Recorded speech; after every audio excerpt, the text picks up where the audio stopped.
जय हिंद साथियों, चलिए हम लोग देखते हैं कुछ क्वेश्चंस जो कि क्लास 9th के लिए है।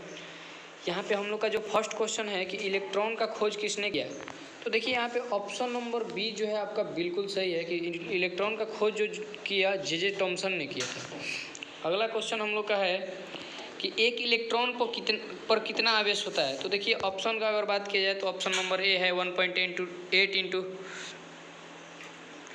10⁻⁻19 कूलम। बी है जो हम लोग का ऑप्शन है 1.4 इंटू 10⁻21 कूलम। देखिए ऑप्शन नंबर सी जो है आपका बिल्कुल सही है। ऑप्शन नंबर सी जो है आपका बिल्कुल सही है 1.66 इंटू 10⁻⁻90 कूलम। अगला क्वेश्चन है, अगर क्वेश्चन का बात किया जाए तो अगला क्वेश्चन हम लोग का है कि किस तत्व के परमाणु में न्यूट्रॉन नहीं पाया जाता है। तो देखिए ऑप्शन का अगर बात किया जाए तो ऑप्शन नंबर ए आपका है क्रोमियम, बी है ब्रोमीन, ऑप्शन नंबर सी जो है हाइड्रोजन है, डी है आपका मैग्नीशियम। तो देखिए हाइड्रोजन एकलौता पूरे आवर्त सारणी का एक ऐसा तत्व है जिसमें कोई भी न्यूट्रॉन नहीं पाया जाता है। इसमें एक इलेक्ट्रॉन और एक प्रोटॉन पाए जाते हैं, न्यूट्रॉन नहीं पाए जाते हैं। अगला क्वेश्चन कह रहा है कि नाभिक में कौन उपस्थित रहता है। ऑप्शन नंबर ए है न्यूट्रॉन, बी है प्रोटॉन और सी है न्यूक्लियन, डी है इलेक्ट्रॉन। ऑप्शन के हिसाब से यहाँ पे ऑप्शन नंबर सी आपका बिल्कुल सही है, या यहाँ पे ऑप्शन ए और बी दोनों रहता तो भी सही होता, ठीक ना। जब न्यूट्रॉन और प्रोटॉन एक साथ रहते हैं तो उन्हें न्यूक्लियन ही कहा जाता है। तो यहाँ पे ऑप्शन नंबर सी आपका बिल्कुल सही है। अगला क्वेश्चन चलिए देखते हैं हम लोग। रदरफोर्ड के अल्फा कणों के प्रकीर्णन का प्रयोग के परिणाम स्वरूप किस चीज़ का खोज किया गया। कह रहा है कि रदरफोर्ड ने जो अपने परमाणु मॉडल में अल्फा कणों के प्रकीर्णन के प्रयोग करके किस मूल कण का खोज किए थे।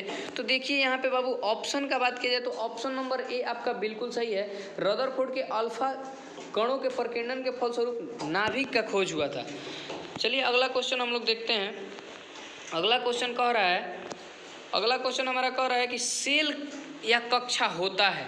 तो देखिए ऑप्शन का अगर बात किया जाए तो ऑप्शन नंबर ए है इलेक्ट्रॉन का पथ, बी है प्रोटॉन का पथ, सी है नाभिक, डी है न्यूट्रॉन का पथ। तो देखिए अगर ऑप्शन का बात किया जाए तो यहाँ पे ऑप्शन नंबर ए आपका बिल्कुल सही है। जैसा कि नोट में आपको बताया भी गया है कि किसी भी इलेक्ट्रॉन का पथ जो होता है उसे सेल कहा जाता है। अगला क्वेश्चन का अगर बात किया जाए तो देखिए अगला क्वेश्चन हमारा है, एक तत्व का परमाणु संख्या 13 है, तो इस तत्व का इलेक्ट्रॉनिक विन्यास कितने सेलों में समाप्त होंगे। तो देखिए जैसा कि हम लोग जानते हैं इलेक्ट्रॉनिक विन्यास, जो हमारा के सेल होता है उसमें 2 इलेक्ट्रॉन आते हैं, जो एल सेल होता है उसमें 8 इलेक्ट्रॉन आते हैं, बाकी आपका बच जाएंगे 3 इलेक्ट्रॉन जो कि एम सेल में आ जाएंगे। तो यहाँ पे ऑप्शन का अगर बात किया जाए तो ऑप्शन नंबर ए आपका बिल्कुल सही है। 3 सेलों में बाबू परमाणु संख्या 13 का इलेक्ट्रॉनिक विन्यास पूर्णतः समाप्त होंगे। अगला क्वेश्चन हम लोग का है कि निम्न में किस तत्व के बाहरी सेल भरा हुआ है। अगर ऑप्शन का अगर यहाँ पे बात किया जाए, देखिए ऑप्शन का अगर यहाँ पे बात किया जाए बाबू तो ऑप्शन नंबर ए हमारा है सोडियम, बी हमारा है मैग्नीशियम, सी हमारा है सी हमारा है आर्गन और डी हमारा है लिथियम। तो देखिए यहाँ पे जैसा कि हम जानते हैं अक्रिय गैस का जो अंतिम सेल होता है यानी कि संयोजी सेल होता है, भरा हुआ होता है, तो यहाँ पे आर्गन ऑप्शन नंबर सी आपका बिल्कुल सही होगा। अगला क्वेश्चन है कि एक तत्व जिसका इलेक्ट्रॉनिक विन्यास 282 यानी कि इस तत्व का परमाणु संख्या अगर आपसे पूछा जाए तो 12 होगा।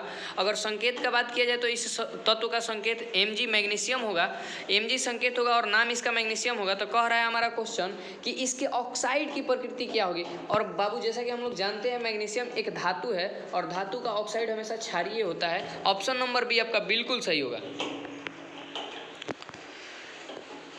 अगला क्वेश्चन का बात किया जाए तो किसी कक्षा में उपस्थित मौजूद इलेक्ट्रॉन की संख्या को किस सूत्र द्वारा प्राप्त किया जाता है। तो देखिए यहाँ पे ऑप्शन ए है 2n, ऑप्शन बी है 2n+1, ऑप्शन सी जो है आपका 2n², ऑप्शन नंबर डी जो है नॉन ऑफ दीज है।